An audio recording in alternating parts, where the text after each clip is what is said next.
जीवं जीवं दौवं जिण्वण्वसहेण जेणनिदिष्ठं देविन्दविन्दवन्दं वन्दे तं सर्वदा शिरसा। इस तरह द्रव्य संग्रह का मंगलाचरण करके आज हम गाथा 34 और गाथा 35 का अध्ययन करेंगे। इस द्रव्य संग्रह में 3 अधिकार हैं। पहला अधिकार जिसमें 27 गाथा है उसमें का हमने वर्णन कर लिया था। दूसरे अधिकार में 11 गाथाएं हैं जिसमें से हमने जीव, आश्रव, बंध का अध्ययन कर लिया था। आज हम संवर का अध्ययन करेंगे। 34वीं गाथा में भाव संवर और द्रव्य संवर का स्वरूप बताया गया है और 35वीं गाथा में भाव संवर के भेद बताए गए हैं। गाथा नंबर 34 का पाठ करते हैं। चेदन परिणामो जो कम्मस्सा सवर्णिनो हणे हेतु स्वभाव संवर खलु दव्वा सवरोहणे अण्णो दव्वा सवरोहणे अण्णो जो चेदड़ परिणामों आत्मा का परिणाम कम्मस्सा सवर्णिनो हणे आश्रव के रोकने में हेतु कारण है। सो वह खलु निश्चय से भाव संवर है। दव्वा सवरोहणे द्रव्य आश्रव का रुकना अण्णो द्रव्य संवर है। इस तरह से गाथा नंबर 34 का हमने अन्वयार्थ पढ़ा। अब इसको हम सरल भाषा में पढ़ते हैं। आत्मा के जिन परिणामों से कर्मों का आना रुक जाता है उसको भाव संवर कहते हैं तथा जो द्रव्य आश्रव का रुकना यानी कर्मों का आना रुकता है उसे द्रव्य संवर कहते हैं। संवर भी 2 प्रकार का है, भाव संवर और द्रव्य संवर। जो चेतना का परिणाम, चेतना का भाव कर्मों के आश्रव को रोकने में कारण होता है उसे भाव संवर जानना चाहिए। आत्मा के जिन परिणामों से कर्मों का आना रुक जाता है उसे भाव संवर कहते हैं। आत्मा के भावों से ही कर्म आते हैं, बंधते हैं और रुक जाते हैं, यानी आत्मा के भावों से ही आश्रव, बंध और संवर तीनों होता है। द्रव्य आश्रव का रुकना अर्थात दूसरा जो संवर का भेद है वो द्रव्य संवर कहलाता है। द्रव्य आश्रव के रुकने से तात्पर्य है कर्म द्रव्य का आना रुक जाना। ऐसा कैसे होता है? जैसे ही हमारे भीतर ऐसे भाव उत्पन्न होते हैं, हमारे आत्मा का परिणमन, आत्मा के परिणाम ऐसे होते हैं जो कर्मों को रोकने में कारण हैं।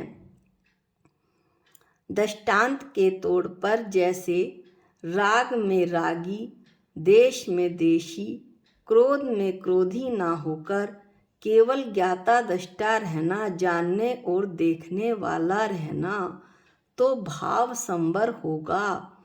उसी समय जो कर्माण वर्गणाएं कर्म रूप में परिवर्तित होकर आ रही थी वह भी रुक जाएंगी तो द्रव्य संवर भी हो जाएगा। मुख्यता भाव संवर की होती है, आत्मा के परिणामों की होती है। जो कर्मों का प्रवाह निरंतर चला आ रहा है उनको रोक देना यह भाव संवर कहलाता है।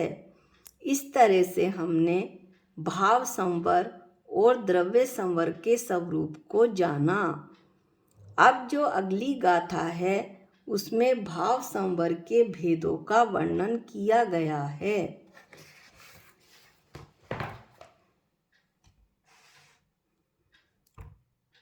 गाथा पाठ करते हैं। वद समिति गुत्तियो धम्माणु पेहा परिसय जयोय चारित्रम बहुभया णायव्वा भाव संवर विशेषा।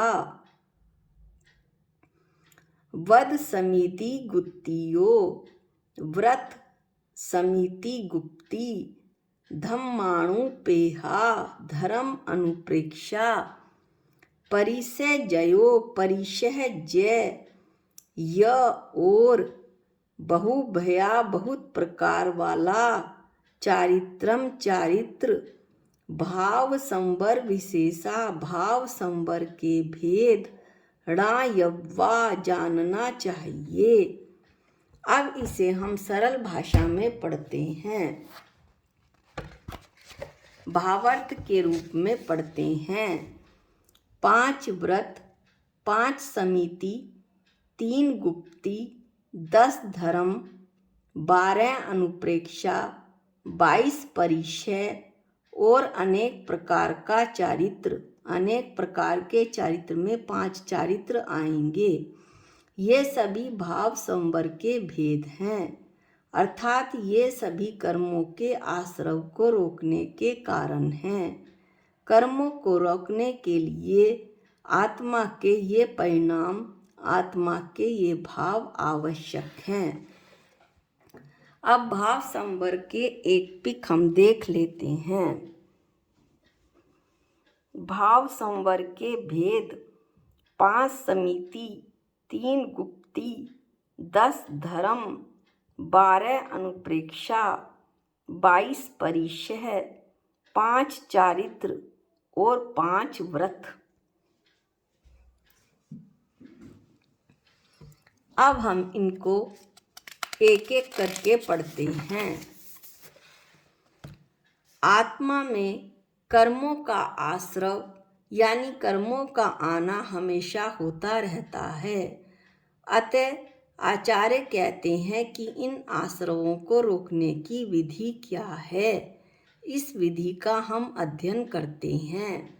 व्रत संकल्प पूर्वक पाप के त्याग को व्रत कहते हैं। व्रत 5 होते हैं। 5 प्रकार के पापों का 5 प्रकार के पापों का त्याग पूर्ण रूप से होने पर वे महाव्रत कहलाते हैं। बिना व्रत के पाप कर्मों का आश्रव कभी भी रुकने वाला नहीं, इसलिए व्रत लेने चाहिए। ये 5 व्रत हैं: अहिंसा, सत्य व्रत, अचौर्य, ब्रह्मचर्य और अपरिग्रह व्रत। अगला है समिति, समीचीन रूप से प्रवृत्ति करना यानी सच्चे रूप से प्रवृत्ति करना। जैसे व्रत लेने के बाद चलना फिरना, उठना बैठना आदि को इस प्रकार से करना चाहिए कि जिससे व्रतों में कोई दोष ना लगे, किसी भी जीव की हिंसा ना हो। समिति 5 होती हैं।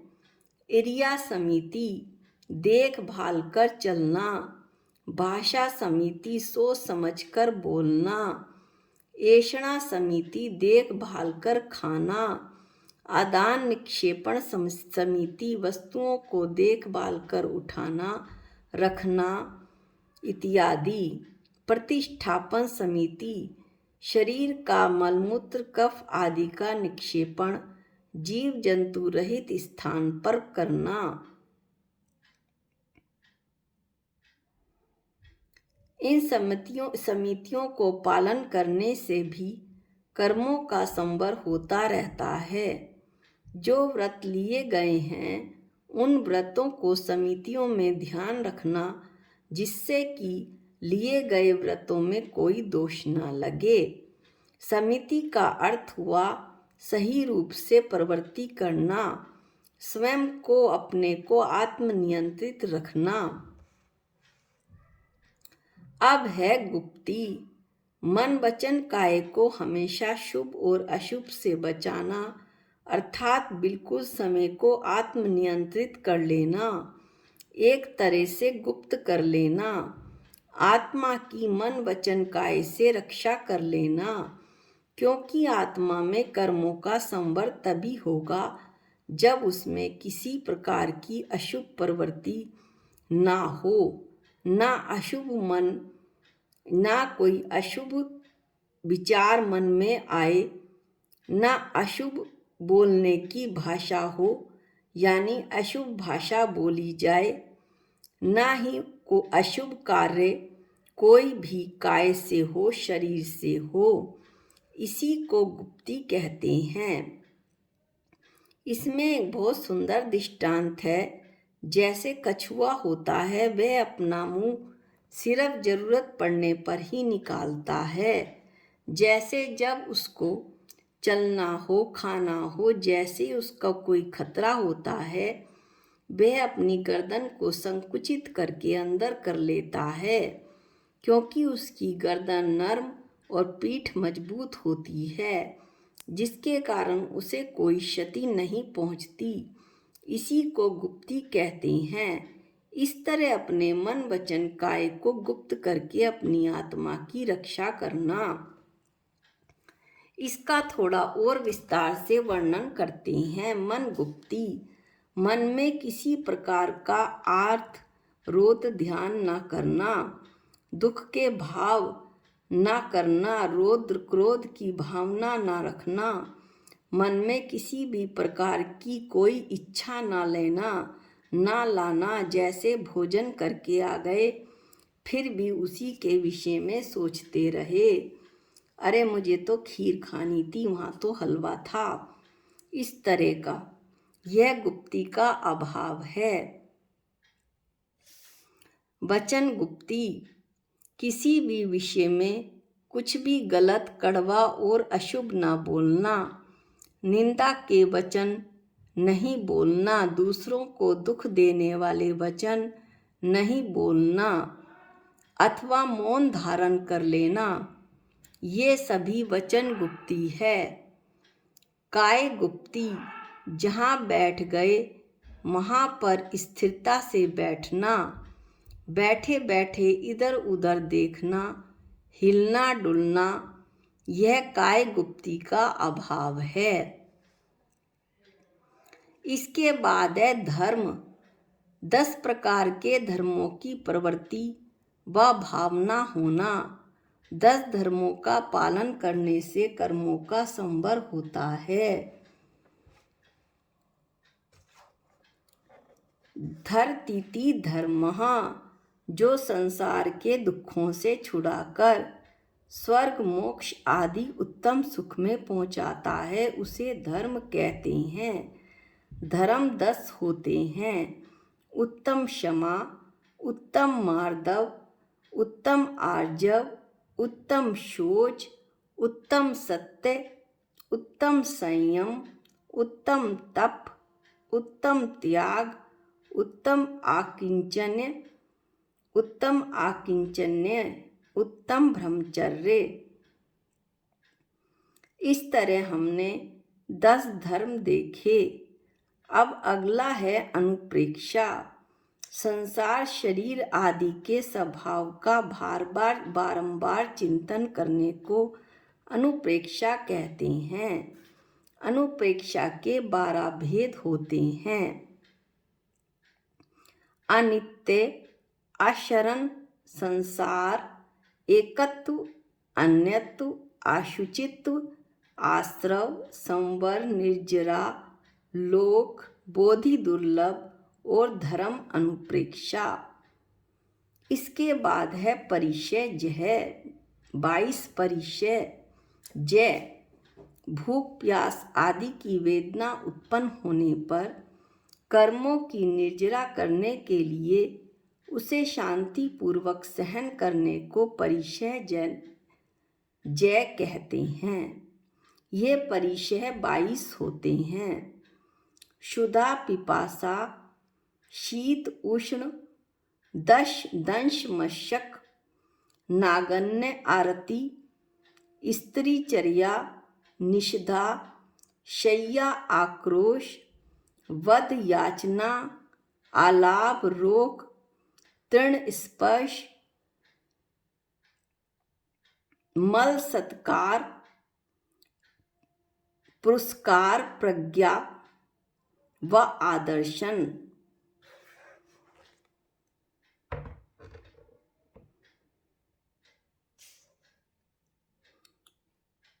इसे एक बार फिर सुनिए।